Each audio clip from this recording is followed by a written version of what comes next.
tinatanong, ano bang gusto mong gawin sa buhay mo bago ang lahat? Palagi siya ganon. Masasabi ko talaga si Dong is very open-minded na tao. Yung tipong hindi niya iisipin yung siya lang, ay gusto ko ganito, ganito. Hindi. Talagang ikaw, anong gusto mo bago ang lahat? Sobrang laki ng respeto niya sa akin pagdating sa mga ganyang bagay. Paano mo siguro ma-describe yung improvement or development ng relationship niyo compared nung nag-umpisa kayo? Siyempre, ang bagong relationship, daming stages ang pinagdadaanan yun. Hindi naman all the time, parehas kayo sweet, parehas palaging magkasundo. Siyempre, may mga moment na down talaga yan, pero nasa sa inyo kung paano i-up yung uling relationship niyo, which is nagagawa namin together. Kasi you spend time together, di ba? Lagi.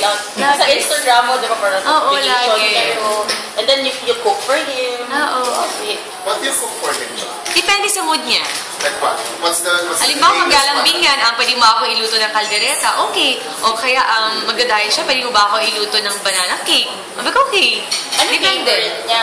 Favorite niya na pinapaluto sa akin, pork steak. Although yung sinigang is, ang daling naman lutuin, kahit sino naman pwede magluto. Kaldereta.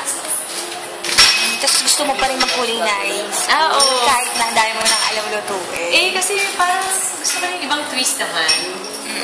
Di ba ka ba magtayo ng business? Sana. Anong business yun? Basta restaurant, basta may food. Mahilig kasi kami kumain together. So, pag may bagong restaurant, kahit saan yung sulok ng Pilipinas, pinupuntahan namin para itry. Ano favorite mo na food? Hindi kami kilikan eh. Kahit saan lang talaga yung tipong, try nyo dun sa isang restaurant sa ganito. Try namin na wala kami idea kung anong meron doon. Ganun kami katindi. Basta pagkain. Davao, ano na yung napuntahan yung restaurant? Kayong dalawa, dito sa Davao. Wala kasi pag nandito trabaho, hindi naman vacation kaya wala talaga. Anong Davao food na nakain mo? Kanina, pinatikim nila ako ng marang.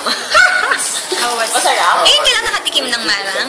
Although Di ba ilang beses? Durian. Oo, pero kanina ko lang na-try. Tsaka mangustin surin, pinaka-favorite ko talaga. So, the marang, masarap. Pwede na, pero mas hindi ko pagpapalit yung mangustin. Durian. Durian candy pwede. Nakikita mo sa sarili mo na tumanda kasama si Lilo? Yes.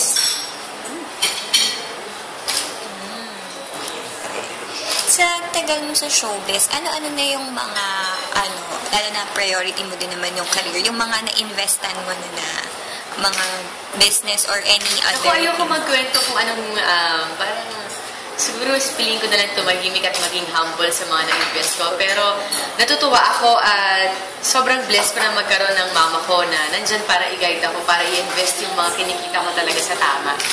So, pinagkakatiwala mo talaga? No, si mama lang ilalatag niya, anak, parang not all the time, you're there, you're hot, or you're number one, kung ano man. Siyempre mga bago na dadating, na mas bata, na mas magaling. So, you have to invest yung mga bagay na pinagkakakitaan mo na di mo alam, gusto mo mag-rest, at least may fallback ka na, ay, ito yung mga na-invest ko, may kaya kang punan, pwede kang magala kung ano gusto mo, kainin mo. Tapos si mama ilalatag niya, ano bang gusto mong gawin? Tapos sabi ko, ay ganito, okay, tutulungan niya lang niya ako, pero still, ako pa rin mag-decide para sa sarili ko.